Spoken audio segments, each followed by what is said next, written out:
할렐루야. 이곳에 오신 여러분들을 가장 존귀하신 예수님의 이름으로 축복합니다. 정말 참 귀하시고 또 찬양이 얼마나 뜨거운지 옆에 잠깐 앉아 있었는데요, 느껴집니다. 찬양하는 모습들이 너무 아름답고 또 이 교회는 제가 알기로는 또 기도로 유명한 교회로 알고 있습니다. 지난번에 하나님 은혜로 저는 이 교회에 지금 두 번째 방문하고 있는데요, 첫 번째는 청년부 수련회 때 방문했었습니다. 우리 청년들이 얼마나 멋지던지 정말 기대가 되더라고요. 오늘 금요 철회에 오신 분들도 하나님께서 여러분들을 하나님이 기뻐하시는 거룩한 예배자로 더욱더 굳건하게 세워줄 줄 믿습니다. 코로나 시기 참 우리 많이 힘들었죠. 여전히 힘든 가운데 있고요. 그렇죠. 근데 제가 바라본 세상들은 다들 관계 문제라든지 재정 문제, 또 건강, 교육과 진로 문제 가운데 많이 힘들어하고 있더라고요. 이럴 때 사람들은 크게 두 가지로 반응하는 모습을 보게 되었습니다. 첫 번째 반응, 중독에 빠진다는 것입니다. 중독에 빠지는 사람들을 보면은 왜 중독에 빠졌을까라는 것들이 이해가 되더라고요. 제가 저희 사무실이 정신병원 1층에 있었는데 무상으로 임대차를 좀 계약을 받게 되어서 감사한 마음으로 갔는데 굉장히 힘든 곳이었어요. 알코올 중독자가 185명 있는 곳이었거든요. 그러니까 정상적으로 사무실 기능을 할 수 없는 곳이었어요. 근데 왜 하나님이 저를 그곳으로 보내셨을까? 나중에 알게 됐어요. 그분들 중에 간혹 통제가 안 된 분들이 있는데 저희 사무실의 문을 열고 목사님 그러면서 술이 가득 취한 채로 들어옵니다. 그러면 제가 그분들을 좀 그래도 전도해 보려고 너무 불쌍하니까 원두커피를 또 일일이 갈아줍니다. 원두커피 얼마 비싸요. 하나하나 갈아주면서 하는 이유가 원두커피를 이제 갈면은 시간이 걸리잖아요. 그럴 때 좀 붙잡아 놓고 전도하고 이야기하려고.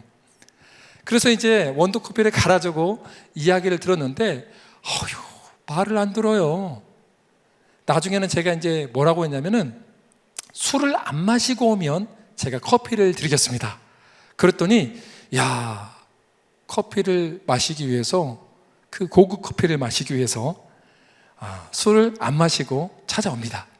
찾아오면 제가 또 이야기를 또 들어주고 또 손 악수도 합니다. 악수를 하려고 하면 대부분 이분들은 악수를 안 하려고 그래요. 왜냐하면 알다시피 알코올 중독자들은 항상 토사물을 흘리고 다니기 때문에 또 분변도 다 묻히고 다니고 오물 냄새가 나거든요. 근데 악수를 하자는 것 자체가 이분들은 굉장히 부끄러워하는 거예요. 자존감도 없고. 왜?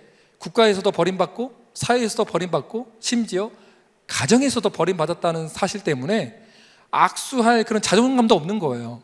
저는 이제 악수를 딱 해줍니다. 손을 꽉 쥐어줍니다. 악수하는 순간부터 울어요. 악수를 하고 또 더 나아가서 저는 캐나다에서 왔기 때문에, 캐나다에서 이제 선교사로 10년 있다 왔기 때문에 캐나다식으로 인사를 합니다. 안아줍니다. 그러면은 기겁을 해요. 기겁을 해요. 안아준다고. 안아주면서 이제 기도도 해주고 사랑하고 축복합니다 형제님. 그러면은 이분들이 이제 자기의 마음을 열기 시작하죠. 마음을 열면서 이야기하는데 그 사연들을 들어보니까 저 같아도 중독자가 되겠더라고요. 그분들이 왜 중독에 빠졌는지 충분히 공감이 되고 이해가 되더라고요. 또 어느 날은 제가 이 사역을 마치고 집에 오는데 하나님, 이 사람들을 어떻게 변화시켜야 될까요? 중독에 빠져 있는 사람들을. 그런데 예배라는 마음을 주시더라고요. 예배. 그래요, 예배지.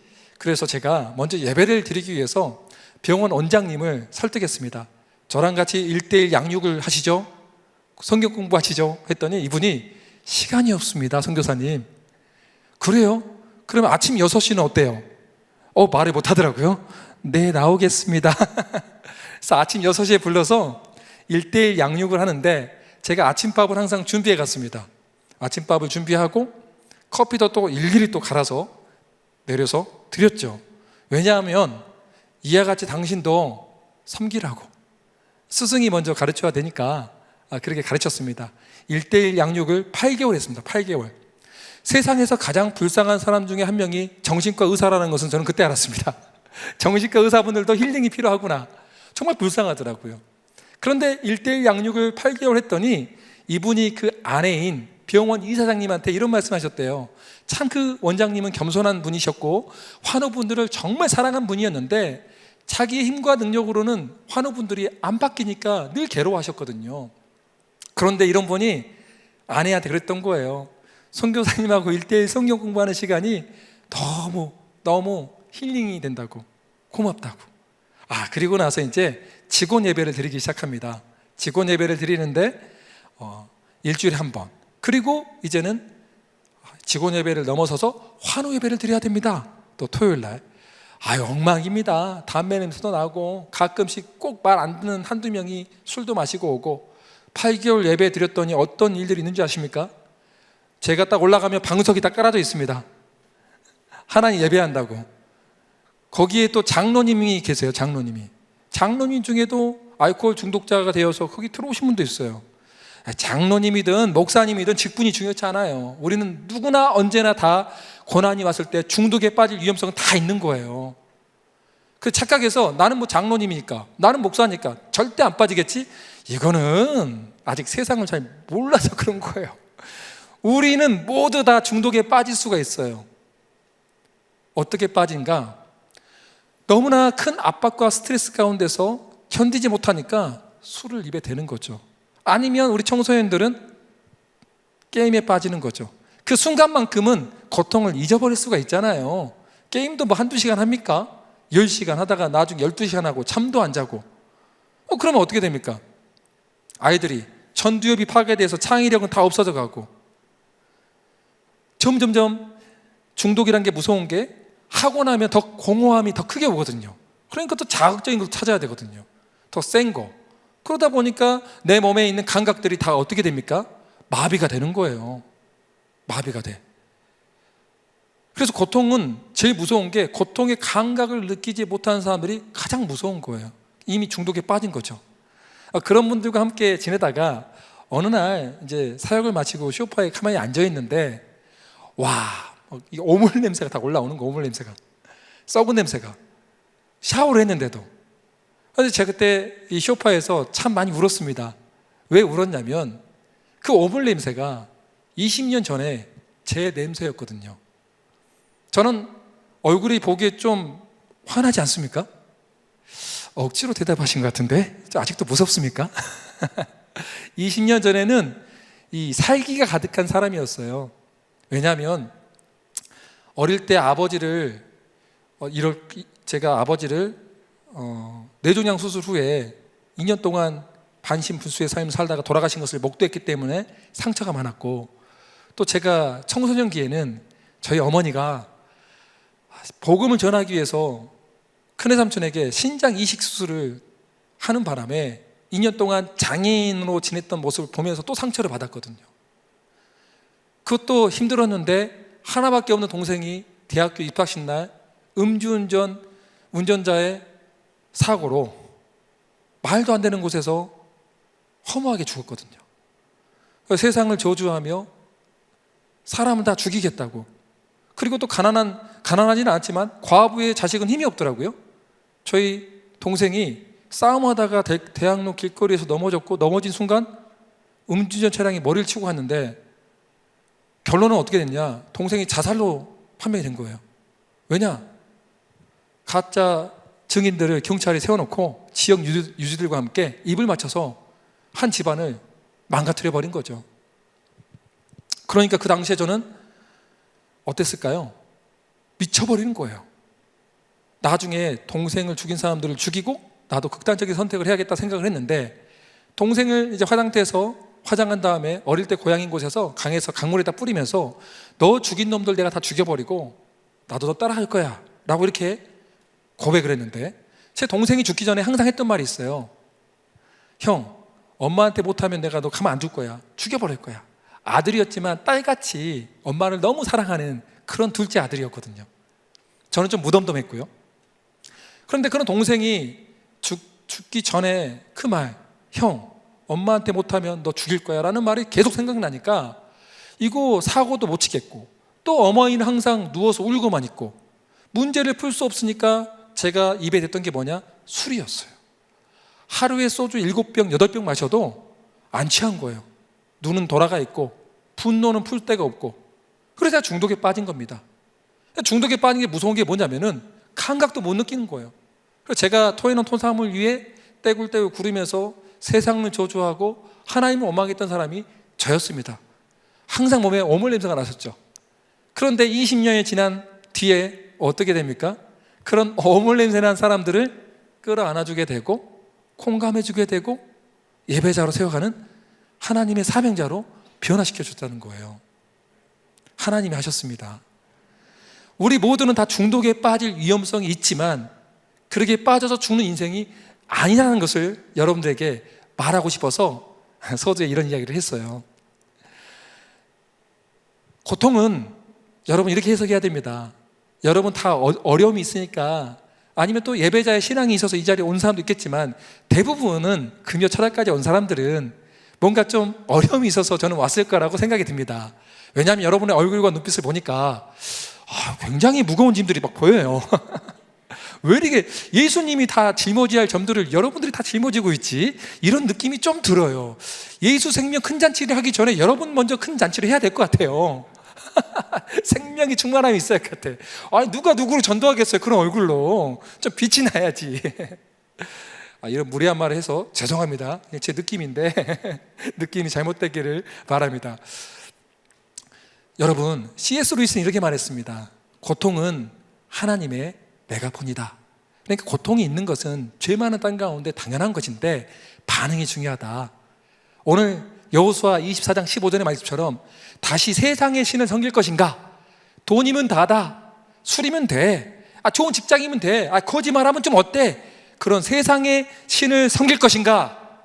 아니면 그 고통 가운데 이 고통은 하나님이 나를 부르는 소리구나. 그래, 나와 내 가정은 하나님의 편에 서기로 결단할 거야 라고 선택할 것인가? 이것은 오늘 여러분의 몫이라는 것입니다.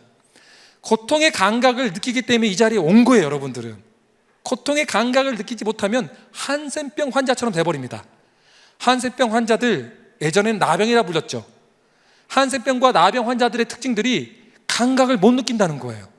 그러니까 눈에 이물질이 와서 상처가 나면 안약을 발라야 되잖아요. 안약을 발라야 우리가 눈이 실명된 것을 막을 수가 있잖아요.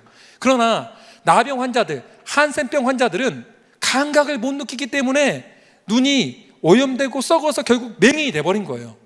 영적인 맹인이 되는 것이죠. 사랑하는 우리 귀한 남서울 비전교회 성도 여러분, 우리는 맹인이 되기 전에 안약을 발라야 됩니다. 성령님의 안약을 발라야 됩니다. 그래야 우리가 살아날 수 있는 거예요. 정신을 바짝 차려야 돼요. 우리가 살고 있는 시대가 지금 마지막 때거든요. 어떻게 하면 한 명이라도 지옥불에 더 데리고 가려고 마귀는 우는 사자와 같이 여러분을 미혹한단 말이에요. 야, 게임으로 와. 돈이면 돼. 잠깐 눈 한번 딱 감고 거짓말하면 돼. 그러면 돼. 아니에요. 여러분, 이 신앙 가운데 여러분들은 오히려 고난과 시련의 현장 가운데서 여러분의 진정한 믿음을 보여줄 수 있는 기회로 삼아야 될 줄 믿습니다. 위기가 기회가 되는 사람들은 다 세상 가운데 성공한 사람들이에요. 우리가 신앙의 위기 가운데서도 예배자로 바로 설 수만 있다면은 여러분은 세상을 승리할 수 있습니다. 그렇다면 저는 오늘 가정의 제사장을 세우라라는 제목으로 말씀을 전하고 싶은데, 어떻게 우리가 예배자, 하나님이 찾으시는 예배자로까지 성장할 수 있을까? 이 부분에 대해서 오늘 제가 좀 집중해서 나누고자 싶은데요. 그렇다면 먼저 우리가 하나님 보기에 합당한 예배를 알기 전에 타락한 예배가 뭔가를 먼저 알면은 이게 타락한 예배였어? 그렇다면 우리는 어떻게 예배 드려야지? 이 공감이 더 될 수 있기 때문에 타락한 예배에 대해서 여러 가지 사건이 있지만 딱 한 가지 사건만 가지고 이야기를 좀 해보고 싶습니다. 인류 최초의 예배 언제였죠? 창세기 4장에 아벨과 가인의 제사가 나옵니다.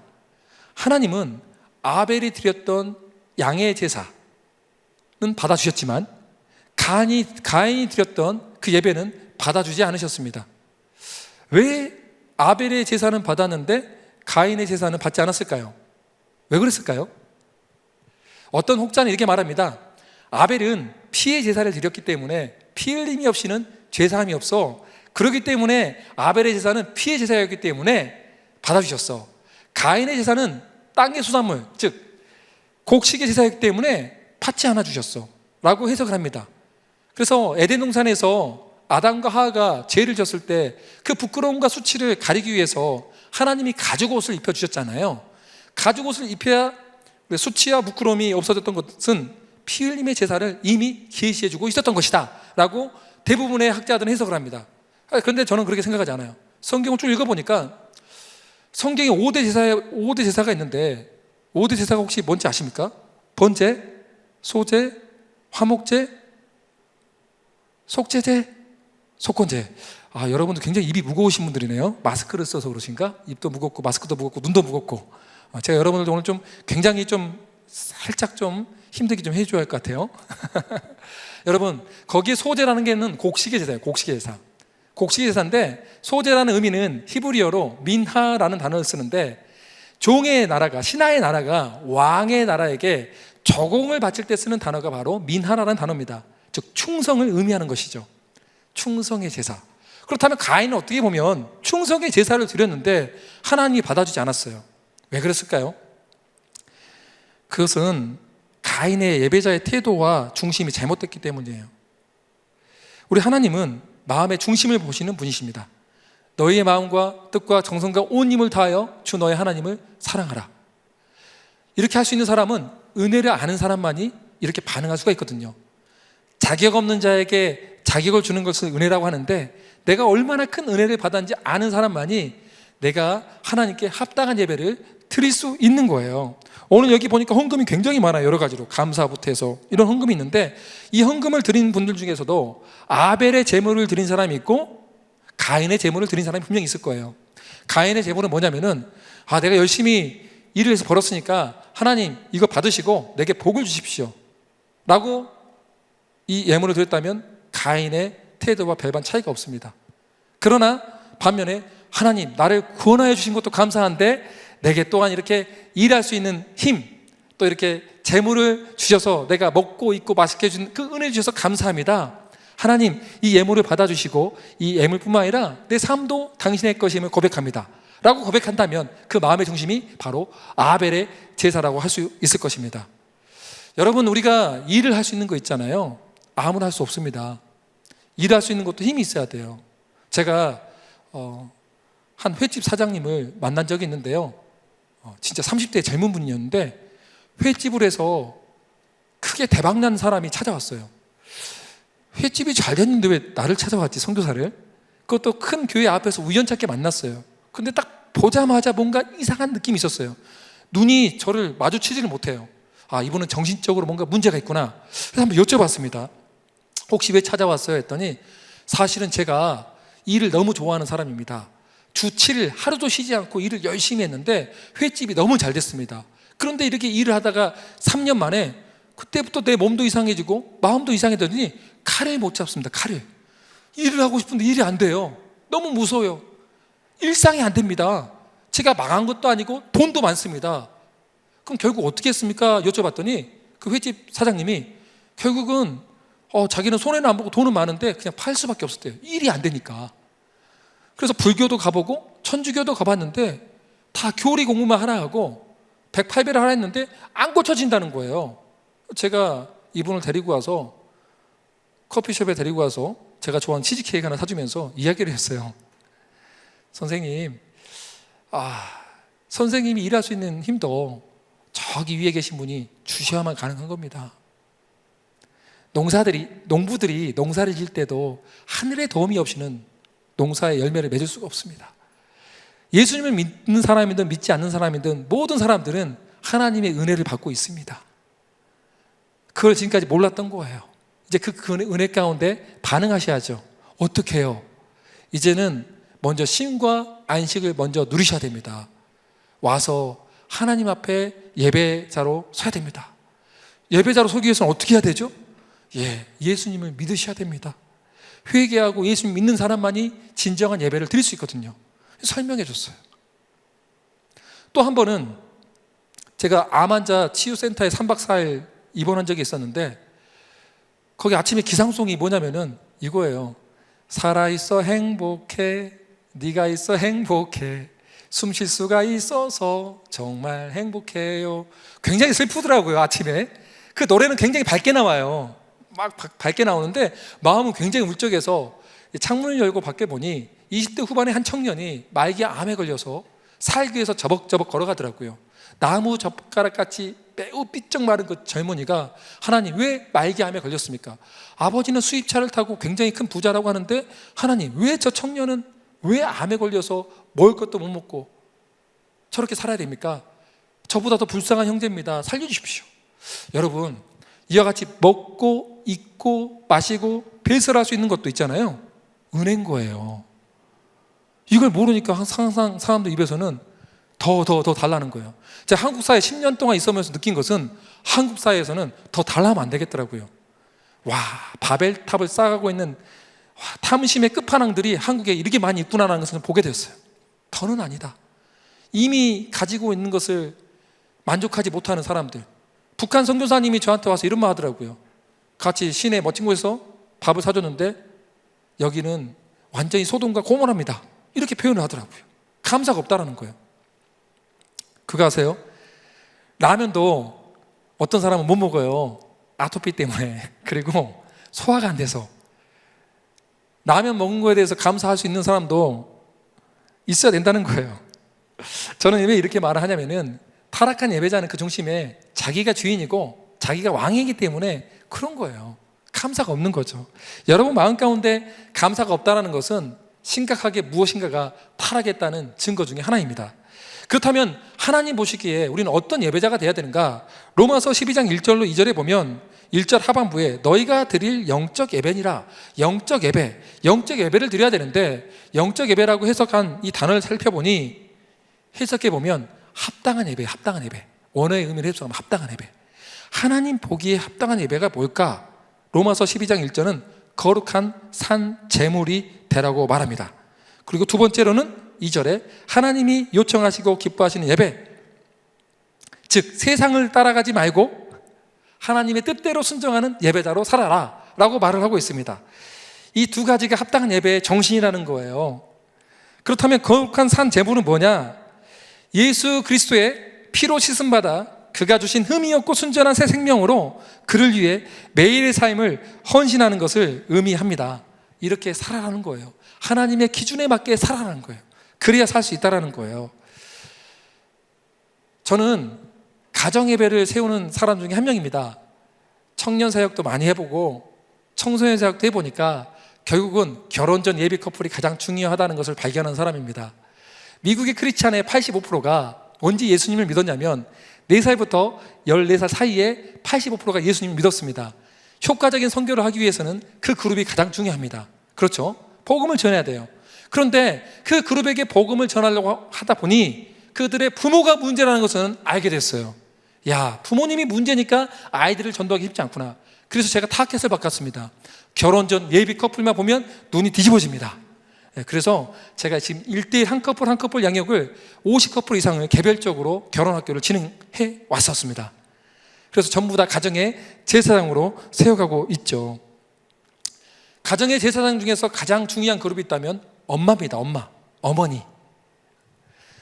통계를 보니까 저 같은 목사님들은 나 때문에 신앙이 변화가 됐을 거야, 목사님의 영향을 많이 받았을 거라고 목회자들은 생각하는데, 60%가 목회자 60%가 생각하는데, 통계를 보니까 대부분의 성도님들은 어머니 때문에 신앙을 받게 됐어요.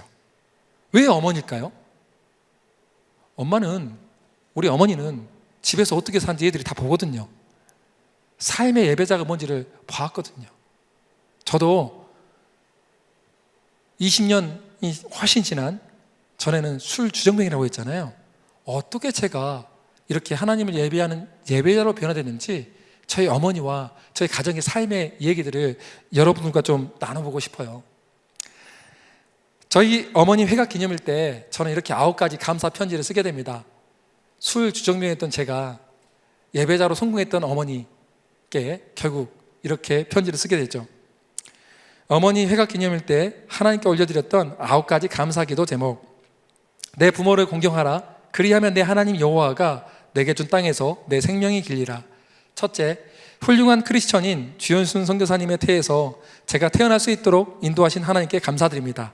둘째, 7살 때 비가 많이 오는 굳은 날씨에도 불구하고 제 손을 꽉 잡으시며 예배를 드리러 교회로 인도하셨던 신실한 어머님을 주셔서 감사드립니다.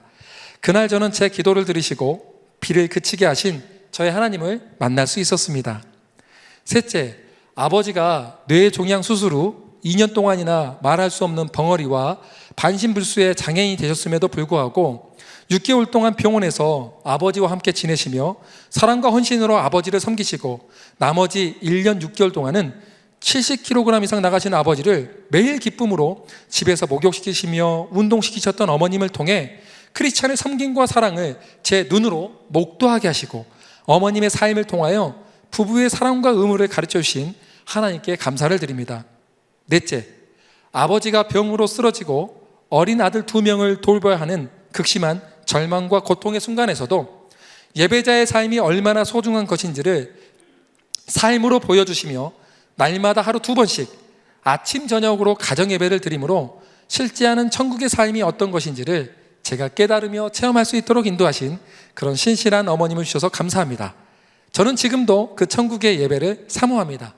다섯째, 신장 이식 수술을 하지 않으면 죽을 수밖에 없었던 외삼촌을 위해 기꺼이 자신의 신장을 외삼촌에게 이식하며 하나님께서 기뻐하시는 이웃사랑을 실천하며 복음을 말로만이 아닌 삶으로 증거했던 어머님을 통하여 참된 이웃사랑의 방법과 복음 증거의 삶을 가르쳐 주신 하나님께 감사를 드립니다. 여섯째, 눈에 넣어도 아프지 않는 사랑하는 둘째 아들을 그의 대학교 입학식 날 교통사고로 잃게 되었고 그 아들이 한 줌의 죄가 되어 당신 앞에 돌아왔을지라도 하나님을 원망하지 않으며 눈물로써 하나님께서 모든 것을 아십니다 라고 날마다 엎드려 기도했던 어머님을 통하여 어떠한 상황과 환경 가운데서도 주신 자도 여호와시요 취하신 자도 여호와시니 여호와의 이름이 찬송을 받으실지니라. 이 욥의 고백이 크리스천의 고백임을 가르쳐 주신 하나님께 감사를 드립니다. 당신의 은혜는 우리에게 충분합니다 라는 신앙을 어머님의 삶을 통해 가르쳐 주신 하나님께 감사를 드립니다. 7째, 50대 후반에 선교사가 되어 캐나다로 파송되어 오셨을 때 모든 사람들이 무시하고 비웃으며 심지어 아들인 저마저도 이해할 수 없었을 때 선교사는 현지 언어를 습득해야 한다며 전도를 하실 때마다 사용하셨던 암송 구절 129절을 영어로 아들과 며느리 앞에서 더듬더듬 외우셨던 어머님을 통해 선교사의 사명과 언어 훈련의 중요성을 가르쳐 주신 하나님께 감사를 드립니다. 8째, 지난 3년 동안 비가 오나 눈이 오나 하루도 빠짐없이 매일 땅 밟기 기도하며 2,000명 이상에게 전도했던 어머니, 하루에 한 명이라도 전도하지 않으면 전도할 때까지 집에 돌아오지 않으셨던 어머니, 때로는 중고등학생들이 어머니 앞에서 담배를 피우면서 모욕적인 말을 할지라도 그들을 축복하며 하나님께 감사를 드렸던 어머님을 통해 전도와 선교의 삶을 통하여 영혼을 사랑하는 삶을 가르쳐 주신 하나님께 감사를 드립니다.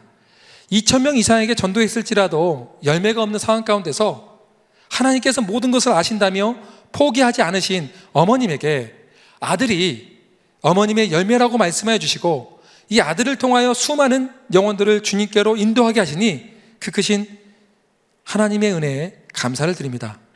9째, 부족한 아들과 며느리를 항상 사랑과 겸손으로 섬겨주시고 격려해 주시는 어머님을 통해 섬김의 종이 어떤 모습인지를 가르쳐 주신 하나님께 감사를 드립니다. 사랑과 긍휼과 자비의 하나님, 저에게도 은혜를 베풀어 주셔서 만약 제가 회가까지 살 수 있다면 그때 제 아들 샘과 뱃속에 있는 아이가 하나님께 이런 아버지를 주셔서 감사합니다 라는 기도를 올려드릴 수 있는 은혜를 저에게 허락하시고 축복하여 주시옵소서. 제 삶이 어머님의 삶처럼 성경에서 말하는 진짜 크리스천의 삶이 되게 하여 주시옵소서.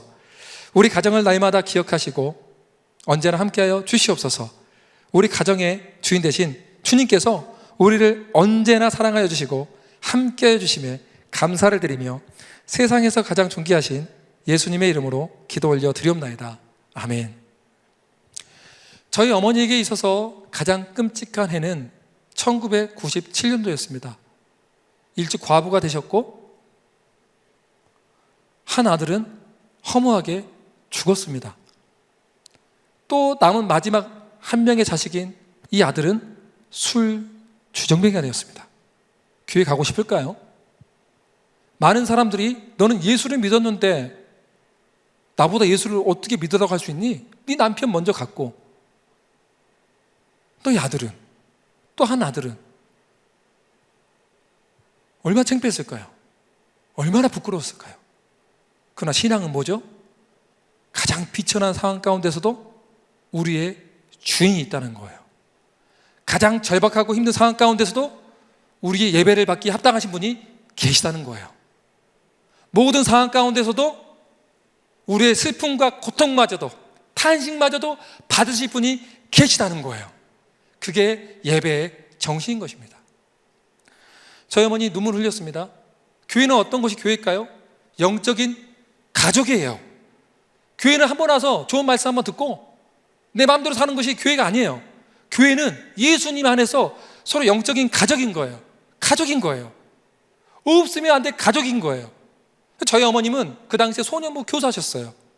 그런데 소년부 교사로서 교회에 안 나가면 내게 맡겨진 그 소년부 아이들이 또 영적인 자식들인데 그와 같이 뿔뿔이 흩어질 걸 생각하니까 마음이 미어지게 아픈 거예요. 교회 갔죠. 어떻게 예배 드렸을까요? 그냥 우셨어요. 우셨대요. 하나님 앞에 우셨대요. 그리고 분방 공부 시간이 되었습니다. 소년부 아이들이 선생님 오늘은 왜 계속 울고만 계세요? 물어봤더니 제 어머님이 그러셨죠.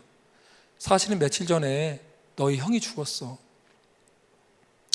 아이들도 펑펑 울고 저희 어머니도 울었죠. 영적인 가족이니까 펑펑 울었죠. 그 아이들이 보기에 예배는 뭐라고 기억할까요?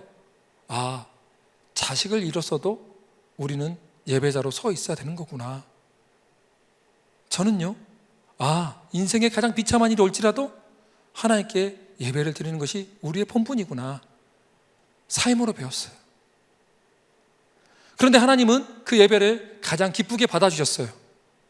그 다음부터 소년부가 부흥하는데 너무나 많은 영혼들을 막 보내주는 거예요. 하나님이 예배를 잘 드렸더니 막 계속적으로 보내주는 거예요. 하나님 맡겨주시는 거죠. 끊임없이 애들이 오고 오니까 반을 쪼개서 그의 연말에는 전남로의 최우수 교사상을 받습니다. 저희 어머님 춤을 추세요. 어머니 그렇게 좋으세요? 난 이해가 안 되죠. 뭐 교회에서 상 하나 받은 거 좋아할까? 저희 어머니 말씀이 아들아, 대통령상, 국무총리 상보다 더 큰 게 이 상이야. 창조주 하나님이 나를 기억하셔. 비천한 자를 기억하는 이에게 감사하라. 그의 인자하심이 영원함이로다. 나 같은 비천한 인생을 이렇게 기억해 주신 분이 계셔. 춤을 추신 거죠. 그리고 누구를 위해서 기도했을까요? 10년 동안, 무려 10년 동안입니다. 10년 동안 저를 위해서 기도했습니다. 하루는 기도할지 모르니까 주기도문, 주님께서 가르쳐준 기도, 주기도문을 마음과 뜻과 정성과 온 힘을 다해서 12시간을 저를 위해서 기도했어요. 하늘에 계신 우리 아버지요, 쭉 나가다가 우리에게라는 부분에 현호에게 기도할지 모르니까 주님께서 가르쳐준 기도문이라고 하니까 연물처럼 외운 게 아니에요. 마음을 다해서 순수한 마음으로 우리 아들을 하나님께 바치오니 하나님 받아주십시오, 구원해 주십시오라고 12시간을 때로는 금식하며 기도했어요. 그 기도 응답이 언제 왔냐? 제가 잘 나갈 때 와야 되는데 제 인생에 가장 비참할 때 왔어요. 선교사로서 캐나다에서 신학생으로서 한 가정의 남편으로서 또 유학생으로서 최선을 다해 살았는데 일이 막 꼬여가는 거예요. 죽을 것 같이 꼬여가는 거예요. 안 풀리는 거예요. 결혼하기 전에 가장 사랑하는 여인이 누구겠습니까? 남자로서 저희 어머니. 그런데 결혼한 이후에 가장 사랑하는 사람은 누구겠습니까? 에이, 말을 못하네. 잘 대답해야지. 내 아내. 우리 아내. 이 두 사람 사이에 끼어있는 이 아들, 아들이자 남편이자 딸로서 다 해야 되는 나란 존재감은 뭔가, 나의 정체성은 뭔가. 하나님이 저를 결혼학교 강사로 세우시려고 그런 고난을 허락하셨나 봐요. 두 사랑하는 사이, 둘 다 정말 신앙적으로 뛰어나고 훌륭한데 그 시어머니와 며느리 사이의 갈등, 그 아들의 위치, 포지션을 잘못 잡아서 내 멤버십이 어디지? 1차 멤버십이 여긴가? 사랑하는 형제 자매 여러분, 멤버십의 정의는 굉장히 중요합니다. 잘못 잡았다간 저같이 머리카락도 다 잃고 사람도 잃고 큰일 납니다. 죽을 뻔했어요. 일단은 우리 어머니들, 시어머니들 되신 분들 좀 섭섭하시겠지만 1차 멤버십은 며느리와 아들입니다. 둘이 결정하고요. 시어머니 화가 나겠지만 그렇게 존중해 줄 때 오히려 그 아들 부부가 시어머니를 더 존중합니다. 영적 어르신들이 그것을 보여주셔야 되는 거예요. 저는 백발의 어르신들을 참 사랑하고 존경합니다. 이 자리에 계신 분들을 너무 존경해요. 그러나 자녀 양육을 위해서는 그렇게 떠난 자식이다라고 축복해 줘야 되는 것이죠. 저는 그걸 몰라서 굉장히 힘들었습니다. 그리고 두 번째로, 관계 문제가 힘들었는데 재정도 처음으로 파산 직전까지 갑니다. 아니, 하나님을 믿었으면 돈이 있어야 되는데 어느 날은 빵이 없어서 곰팡이 빈빵을 하나 먹을 적도 있었고, 기저귀가 없어서 하나님께 눈물을 흘리면서 기도한 적도 있었어요. 너무 힘들더라고요. 돈 문제도 힘들지. 그리고 학업 열심히 했는데 스트레스를 너무 많이 받다 보니까 공부가 안 되는 거예요. 제가 한 번도 그런 학점을 받은 적이 없는데 C-F 4.3 만점에 1.23, 제가 상상하지 못하는 학점을 받았는데, 제가 졸업한 신학교는 영국식 학교라 6가지 과제물 중에 하나만 안 내면 F인 거예요. 분명히 내가 점수랑 봤을 때는 B가 나와야 되는데 F. 그 교수님 너무 나쁘더라고요. 제가 사정이 힘들다고 말했는데 저를 잡고 조셉, 제 이름이 영어 이름 조셉이거든요. 눈물 흘리면서 기도해 주는데 F로 주더라고요. 야, 한국하고 안 틀리더라고요. 한국 그 눈물을 보면 그래도 좀 B라도 줄 건데 제가 잘못된 겁니까? 제 때는 적어도 그랬어요. 눈물 좀 흘려주면. 그런데 F를 맞았죠. 다 끝난 거예요. 비자 연장도 해야 되는데 학점이 안 나오는데 어떻게 비자 연장이 되겠습니까? 그래서 비가 많이 오는 날 혼자 걸었습니다. 근데 자동차마저 또 고장이 난 거예요. 캐나다에서는 자동차가 없으면 움직이를 못 하거든요. 집에 있는 반지, 목걸이, 결혼반지 다 팔았어요. 얼마나 울었는지 몰라요. 그래서 $550를 만들었는데 자동차 수리비가 원래 $250 했는데 $475가 나왔어요. 11조 떼고 나니까 딱 $25 남았어요. 이거 내가 안 되겠다. 스시 한 접시 내가 좋아하는 거 먹고 죽어버리자. 스시 한 접시 $25짜리 먹고 바닷가 앞에 갔는데 비가 엄청 오는 거예요. 폭풍도 치고 사람도 없어요. 남자 혼자 걸어가는데 얼마 청승 떤지 모르겠죠. 비를 철철 맞으면서 내가 자살하면 지옥 갈 것 같으니까 파도야 네가 날 쳐버려라. 그러면 내가 죽어서 주님 봤을 때 파도가 나를 죽였습니다라고 말 좀 하자. 죽긴 두렵고 너무 괴롭고 피할 수는 없고 너무 미쳐버린 거예요. 그런 기분 아십니까? 아침에 눈을 뜨면 눈을 안 떴으면 좋겠다는 그런 마음들. 아마 그런 사람들이 저와 같은 홍해 바다 앞에 있는 사람들일 거예요. 그런 인생에 그런 때가 있잖아요. 참으로 열심히 살았는데 꼬일 때가 있잖아요. 그런데 이거 좀 우연이라고 하기엔 좀 이상하지 않아요? 왜 갑자기 멀쩡하다 차도 고장나고 돈도 다 털어가고? 깨달은 게 있어요. 그 앞에 갔는데 우리 안에 누가 계시죠? 성령님이 계세요. 성령님은 우리의 최고의 상담가예요. 상담가, 카운셀러. 그리고 우리가 하나님대로 살 수 있게끔 조력하는 헬퍼예요. 그리고 누구보다도 우리의 마음을 위로해주는 위로자예요. 영어 성경에 이렇게 나오더라고요. 살펴보니까 이분이 저를 위로해주면서 파도를 보면서 이렇게 외쳤거든요. 주님, 저거는 관계 문제, 재정 문제, 건강 문제, 교육과 진로 문제 같은데 동시다발적으로 오니까 파도에 삼켜 죽을 것 같습니다 라고 하려고 하는데 입에서는 하나님은 신실하십니다. 하나님은 자비하십니다. 하나님은 약속을 지키시는 분이십니다. 그리고 주품에라는 찬양이 나오는 거예요. 그 찬양이 나오는데 얼마나 눈물이 나든지, 그래, 베드로처럼 폭풍 가운데서 주님의 음성을 듣고 폭풍 위를 걸어가는 사람이 돼보자. 폭풍에 겁이 나고 두려워 떠는 나머지 문제를 보면 나도 폭풍이 빠질 거야. 그래, 나는 하나님의 자녀야 라고 돌아오는데 자꾸 방파제가 나를 쳐다보는 것 같아서 쳐다봤는데 그 방파제가 예수님 같더라고요. 너 밑을 봤더니 제 밑은 잔잔한 거예요. 아, 우리가 속았구나, 마귀한테. 사실은 우리가 관계 문제, 재정 문제, 건강 문제, 교육과 진로 문제가 있을지라도 우리 안 망합니다. 망하더라도 그 망한 것은 잠깐이에요. 하나님이 뭔가 우리에게 하고 싶은 말씀이 있는 거예요. 우리 마음 가운데 하나님보다 소중한 그 우상을 깨뜨리기 위해서 그 고난을 허락하신 거예요. 하나님 우리를 얼마나 사랑하신대요. 피할 길을 반드시 주신 분이 하나님이신 줄 믿습니다. 인생의 그런 가난 비참한 가운데서 그렇구나, 잘못 알았구나 이러고 있는데, 하나님께서 인생의 가장 비참했을 때 우리 어머님이 예배자였던 것처럼, 그래 나도 예배자구나, 예배 드리러 가야겠구나 라고 해서 집에 가서 일주일에 한 번 예배 드렸던 가정 예배를 3번 드리게 되고 5번 드리게 되고, 일주일에 공예배를 제외한 6번을 계속 드리게 되면서 우리 가정은 3개월 내내 회개만 했어요. 하나님이 우리가 기도했던 관계 문제, 재정 문제, 건강 문제를 풀어주지 않았지만, 하나님 보시기에 우리 가정의 가장 심각한 문제들을 하나하나 다 풀어가기 시작하신 거예요. 하나님은 내가 필요한 것이 아니라 하나님이 보시기에 내가 원하는 것이 아닌 내게 꼭 필요한 것을 먼저 풀어주셨다는 거예요. 그래서 하나님을 의지 않고 돈을 의지했던, 돈이 우상이었던 것을 회개하고, 관계 문제 가운데 각자가 하나님이 주인 되지 않고 내 지식과 경험이 주인 됐던 것을 회개하고, 교육과 진로 문제 가운데서도 하나님을 의지하지 않고 내 머리를 의지했던 것을 철저하게 3개월 내내 회개하니까 어디까지 회개하게 되냐면은, 주님, 이 고난의 원인을 알 때까지 이 고난을 걷어가 주지 마세요. 철저하게 깨끗한 그릇, 깨끗한 예배자가 되고 싶어요. 간절히 기도했어요. 3개월이 지났는데 여전히 문제는 풀리지 않았어요. 제가 학교 주차장 안쪽에서, 가장들은 삶의 무게가 무겁잖아요.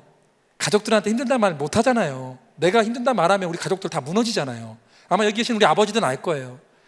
그 진짜 피를 토하고 싶은 안타까움을 가지고 저도 똑같은 심정인데, 그때 말을 하면 집안이 무너지니까 자동차 주차장 제일 안쪽에 차를 파킹 시켜놓고 울면서 하나님께 간절히 기도했어요. 내 마음에 있는 모든 것들을 토설하며 다 기도했어요. 그리고 얼마 뒤에 이메일이 한 통 왔어요. 저를 F 줬던 분이 장학금 $1,000를 준 거예요. 그리고 비자 연장은 교단 대표 총회장님이 저를 연합신학교였는데, 연합신학교면 6개 교단장이 있는데 다 만장일치로 제가 최우수 모범상을 받은 거예요. 말도 안 되죠. 학점 1.23인데 무슨 최우수 모범상? 저는 예배자를 시켰고, 예배자를 시킨 게 뭐냐? 일주일에 한 번씩 예배드리, 이 예배자리뿐만 아니라 삶의 예배자리를 지켰다는 거예요. 나는 학생이었으니까 학업 포기하지 않았어요. F 맞더라도 마지막까지 그것이 하나님을 예배하는 것, 결과에 하나님께 맡기지만 끝까지 예배를 드렸어요. 믿습니까? 학생들 F 맞은 거, 예배자는 뭐냐? F를 맞더라도 최선을 다해받고 F 맞았다, 하나님 그 영광 받으세요. 성적은 사회에서 우리를 성적으로 평가하지만 하나님은 우리의 마음의 태도로 보신다니까요. 우리 아들이 얼마 전에 중간고사 봤는데 멘붕이었어요. 고등학교 1학년 올라가자마자 멘붕이었어요. 자기 점수를 보고 멘붕이 온 거예요. 당연하죠. 학원 다녀본 적이 없으니까 멘붕을 점수로 맞죠. 학교는 너무 좋은 데 들어갔고. 제 아들한테 이랬어요. 사랑하고 축복한다. 아들아, 멘탈 관리 잘해라. 눈물이 나요. 공부를 일기했는데 선생님들이 교과서도 안 내고 모의고사 냈어요. 괜찮아. 내가 너 최선 다한 거 봤어. 하나님도 봤고 축복한다. 그것만으로 너는 예배자야. 그거 내 아들이야. 내 아들이 성적으로 평가받을 애는 아니야. 너는 그냥 내 아들이야. 최선을 다한 거 내가 알아. 그럼 됐어. 축복한다. 너 너무 잘했어. 제가 박수를 쳐줬어요. 너는 최선을 다했다고. 그리고 왕따 될 위험에서도 친구를 위해서 기꺼이 네가 맞을 위기 가운데서도 왕따 당하는 건져낸 거, 그리고 네가 3개월 동안 왕따 당한 거 잘했어. 하나님이 너에게 복을 주실 거야. 세상에 인기 있는 사람이 되려고 하지 마. 하나님 앞에 이름 있는 것이 사는 거야. 아빠는 너가 예배자라고 생각한다. 축복한다 하더라. 점수는 하나님께 맡겨라. 공부가 인생의 전부는 아니다. 대신 최선을 다하는 것을 축복한다. 우리 아이들에게 가르쳐야 할 게 뭘까요? 그게 예배자 아닐까요? 자기 자리를 지키고만 있어도 격려해주고, 너 잘하고 있는 거야. 학생답게 잘하고 있는 거야. 우리 딸 아들 그래 고생 많았지. 너 훌륭한 거야. 공감해주고 지지해주고. 성적으로 너 인생은, 야, 누가 너를 정의해? 하나님만이 너를 정의할 수 있는 거야. 성적으로 사회는 평가하지만 하나님은 달라. 또 청년들은 20대 때는 아반떼가 있어야 되고 20평대 아파트가 있어야 되는, 우리 벼락거지가 돼서 집이 없습니다. 이것은 사회의 정의에 따라 내가 완전 벼락거지처럼 스스로 자존감이 무너진 행위예요. 누가 그렇게 만들었어요? 쉼이 없고 안식이 없고 맨날 더 많은 탐심만 더 쌓여가지 않나요? 우리 아이들이, 청년들이. 그게 아니란 말이에요. 예배자답게 내가 있는 곳마다 죽지 하듯 섬기는 것이 삶의 예배자라는 거예요. 믿습니까? 저는 비록 F를 맞았지만 교수님들이 봤대요. 크리스마스 시즌에도 혼자 공부하고 있는 모습을. 사역도 열심히 했어요. 포기하지 않았어요. 그게 예배라고 믿었거든요. 그랬더니 총장상을 받고 그분이 비자 레터를 써줍니다. 이 학생은 지금까지 성적이 좋았는데 딱 한 번 일시적으로 성적이 하락한 거니까 비자를 반드시 줘야 됩니다. 심지어 총장상까지 받은 우리 학교의 자랑입니다 라고 저희 학교 홈페이지에 제 얼굴이 나왔어요.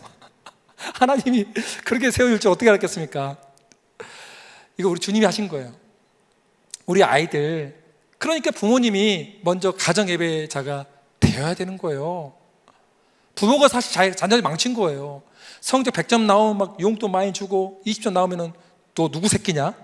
우리 집에서 너 같은 인물이 없어.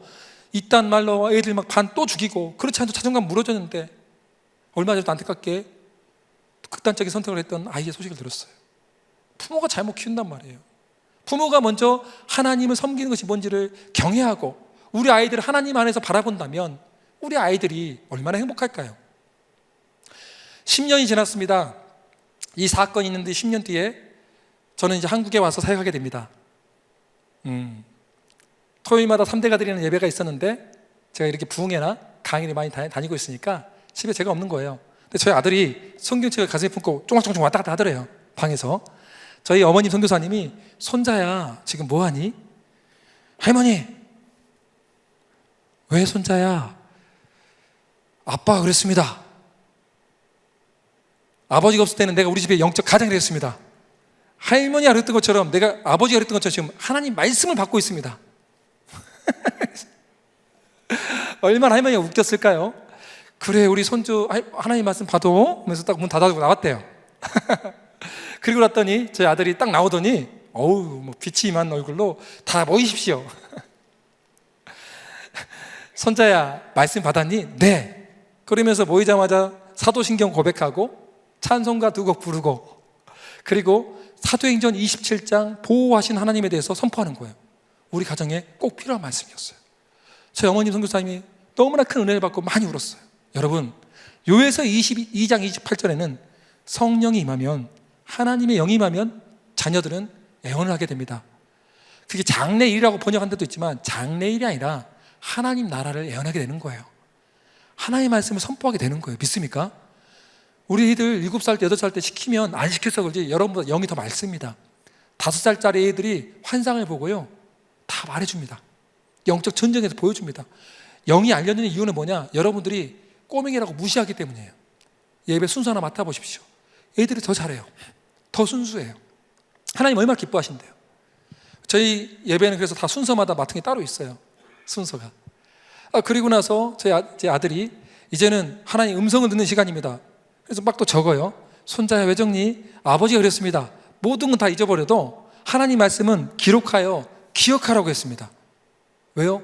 풀은 마르고 꽃은 시드나 우리 하나님의 말씀만이 영원토록 서 계시기 때문입니다.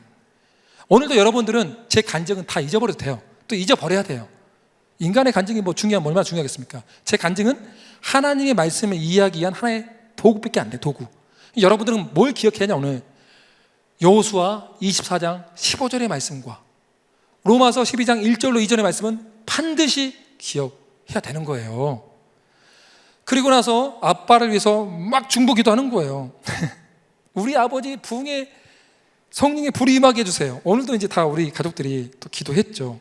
오늘 늦어서 저희 10시 반이면 다 잡니다. 10시 반이면 다 자고 있을 건데 그리고 나서 이제 3년이 지났는데 기쁨도 잠시 저희 어머님이 이제 쓰러지신 거예요. 선교사 안식관에서 발견됐는데 몸무게가 38kg, 선망증, 아무것도 기억하지 못하는 무서운 선망증. 그리고 말을 하는데 딱 2마디만 다 죽어가는 소리 말해요. 하나님 고난을 주심도 감사합니다. 2번째, 중보 기도자에서 감사합니다. 저희 어머님이 어디 가나 부흥 집회할 때 항상 고난이 내게 유익이라는 말씀을 선포했거든요. 첫 번째. 또 전도왕 출신이에요. 해마다 100명씩 전도하는 전도왕, 전도 부흥사였는데 항상 고난이 내게 유익이다. 또 중보자였어요. 성전기도 제일 먼저 성전 12시에 와서 새벽에까지 밤새 철야하신 분. 그래서 이제 병원에 실려갔는데 하나님 이렇게 돌아가시면 제가 너무 억울할 것 같습니다. 어머니에게 효도할 기회 한 날만 주십시오라고 무릎 꿇고 기도를 했어요. 그래서 어머니에게 어머니 제가 누군지 알죠? 저는 기억하는데 다른 거 기억 못해요. 그래서 전도하셨을 때 외웠던 암송 구절을 물어봤어요. 와, 하나님 말씀이 막 입에서 줄줄 나오는 거예요. 하나님 붙잡고 계시구나. 소망이 생기더라고요. 또 이제 병원비 300만 원이 없었어요. 어떻게 하지? 하나님께 기도했더니 하나님이 또 채워주신 거예요. 야, 그럼 그렇지. 우리 하나님 살아계신다. 내가 광야에서 캐나다에서 그렇게 피눈물 흘리면서 훈련 받았는데 여긴 가나안이야. 영적 전쟁이야. 승리할 수 있어. 했는데 저희 아내가 또 쓰러진 거예요. 과로로. 여러분 어떨 것 같아요? 어머니 좀 이제 병원에 누워있죠. 아내 쓰러지죠. 설거지를 하고 있는데 기가 막힌 거예요. 그런데 제가 여기서는 간증하지 않았지만 수많은 간증이 있어요. 그 또 하나님이 살아계시다는 것을 많이 보여줬는데 제가 또 엄마하고 불평하면 될까요? 아니요. 이제 예배자는 예배자. 그토록 훈련 받았는데 장학금 사건도 있고, 그쵸? 저희 찬양했어요. 주께 감사하세요. 주께 감사하세. 그는 선하시며 인자하심이 영원함이리라. 내가 감사하리. 그는 선하시며 인자하심이 영원함이로다. 찬양을 올렸어요. 마음이 힘들지만 하나님은 신실하시기 때문에. 그런데 저쪽 방에서는 우리 아이들이 나는 하나님을 예배하는 예배자입니다 찬양 소리가 들리는 거예요. 아이들아 지금 뭐하니 했더니 밤 8시면 가정예배 드려야 되는데 오늘은 아버지도 아프고 어머니도 아프니까 우리들이 예배 드립니다. 쌤에서도 나와서 아빠가 너무 힘들어서 그러는데 너희들이 여기서 예배 드려라 이렇게 말했는데 저희 아들이 6학년이었고 그 당시에 저희 딸이 초등학교 1학년인데 6학년인 저희 아들이 애수도 무릎 꿇어 그런 거예요. 오빠 왜? 우리 집 위기사항이다. 자, 주여 삼창 외치고 기도한다. 오늘 주여 주여 주여 했던 것처럼 주여 삼창 외치면서 우리 아이들 오늘 배웠기 때문에 여기 있는 다음 세대들도 위기사항이 있으면 그럴 거예요. 주여 주여 주여 해야 되구나라고. 뭔지도 모르지만 아이들이 주여 주여 삼창 하면서 우리 할머니 낫게 해주세요, 아버지 낫게 해주세요, 어머니 낫게 해주세요 부르시는 거예요. 그랬더니 우리 아이들에게 살아계신 하나님이 계시다는 것을 하나님이 보여주고 싶었던 것 같아요. 그래서 그 기도에 기적적으로 응답해 주신 거예요. 6개월 만에 저희 어머니는 회복됐는데 쓰러진 당일날의 기억을 제외하고 모든 기억이 정상으로 돌아왔어요. 그리고 몸무게도 38kg에서 50kg, 체장 지수도 정상으로 돌아온 거예요. 저는 그 당시에 이 말씀을 깨달았어요. 잠언 17장 6절에 손자는 노인의 멸류관이요 아비는 자식의 영환이라. 정말 이 말씀을 이루기 위해서 하나님께서 이 아이들의 기도를 응답해 주셨구나. 그리고 어머니를 이제 병가로 하면서 둘레길을 걷고 있는데 저희 어머님이 이런 말씀을 하신 거예요. 아들 목사님, 네 어머니, 나는 이제 죽어도 여한이 없다. 너를 예배자로 만들었고 나를 목사로 만들었다는 게 아니라 너를 예배자로 만들었고 너희 부부를 예배자로 만들었고 우리 손자 손녀 예배자로 만들었으니 나는 이제 죽어도 여한이 없다. 너는 이거를 반드시 알아야 된다. 살아계신 하나님, 긍휼의 하나님, 은혜의 하나님, 신실하신 하나님이 우리 가정의 가장 큰 복이다.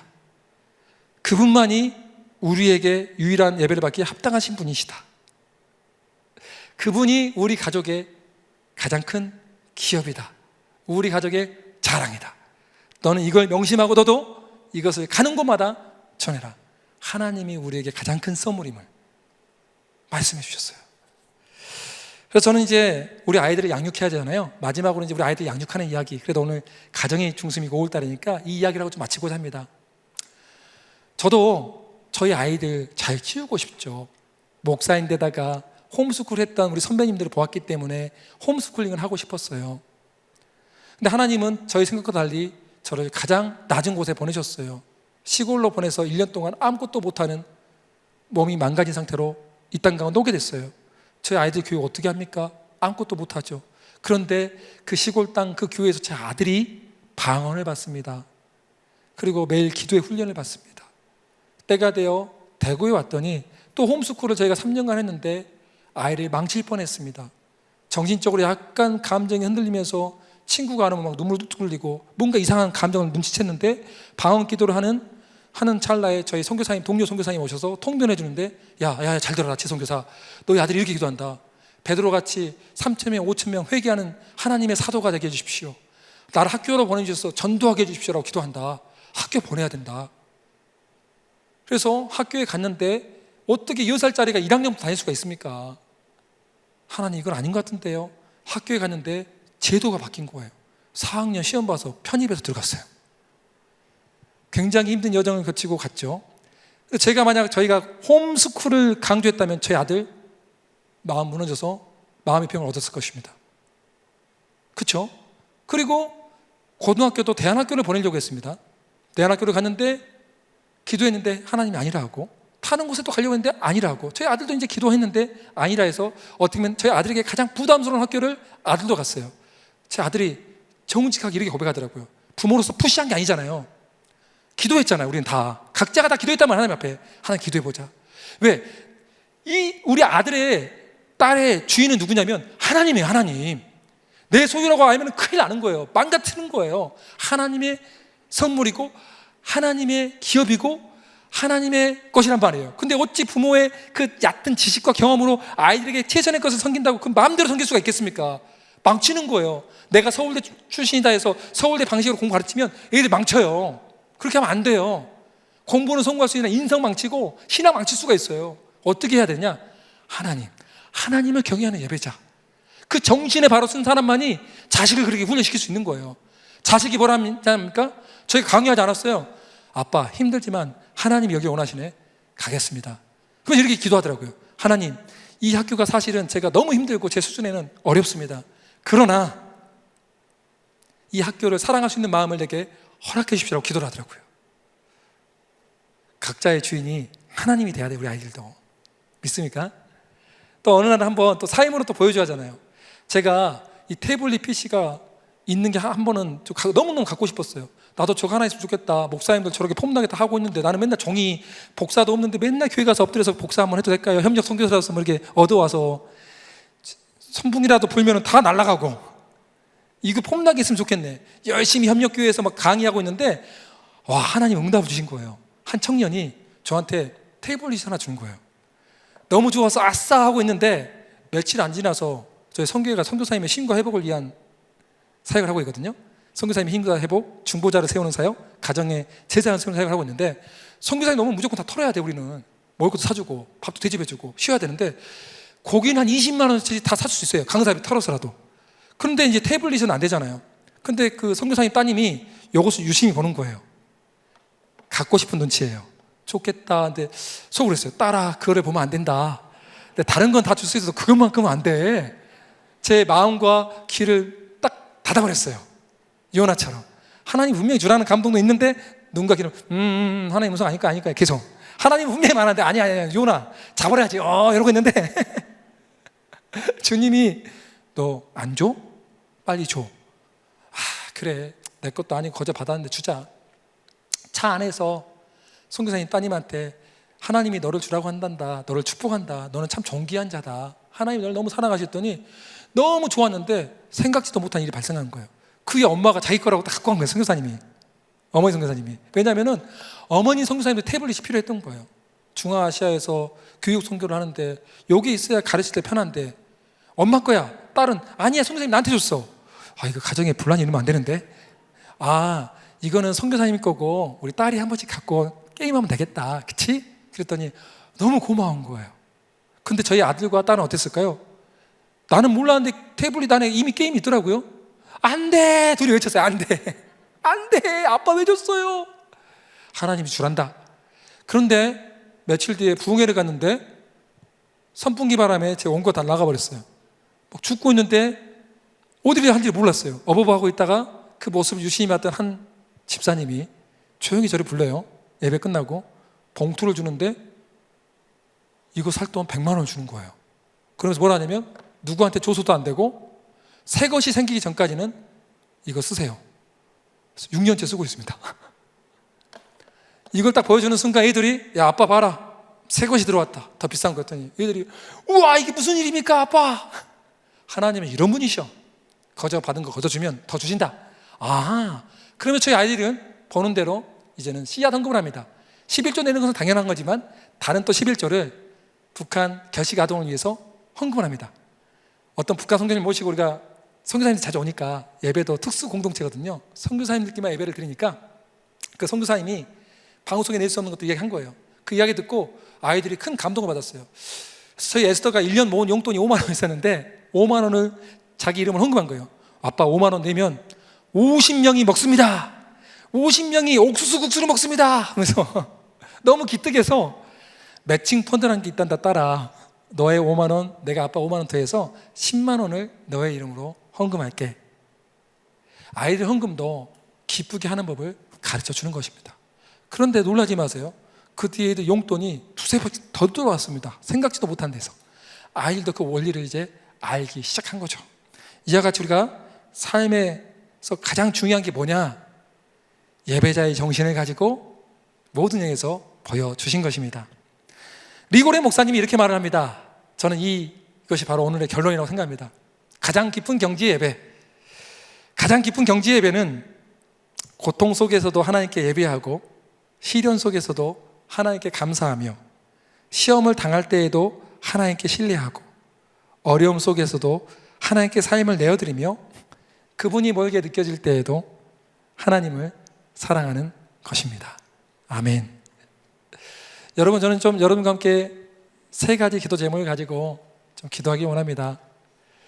늦은 시간이지만 잘 경청해 주신 여러분 참 감사하고 제 마음 가운데 것은 더 많은 것들을 나누고 싶은 게 많이 있는데 그것보다는 여러분 오늘 들었던 것들 중에 딱 두 말씀, 여호수아 24장 15절의 말씀, 로마서 12장 1절과 2절의 말씀이 이제는 제 간증이 아닌 여러분의 간증이 되어서 여러분의 이야기가 여러분의 소그룹 모임에서도 흘러가기를 축복합니다. 첫 번째 기도 제목입니다. 주님, 예배드리는 제 마음과 제 마음의 중심과 태도가 혹시나 가인처럼 하나님 보기에 합당하지 않는 것들이 있다면 오늘 성령의 빛이 임하여서 보여주시고 나로 하여금 회개할 수 있는 은혜를 더하여 주시옵소서. 타락한 예배자, 기복신앙의 예배자, 마치 하나님을 알라딘의 렘부처럼 도깨비 방망이처럼 가인처럼 드렸던 예배, 하나님이 모든 것들을 은혜로 베풀어 주셨는데 그 은혜를 모르는 타락한 예배자가 저라면은 용서하여 주시옵소서. 이 시간 주님의 이름 한번 부르고 이 기도 제목을 갖고 간절히 기도하겠습니다.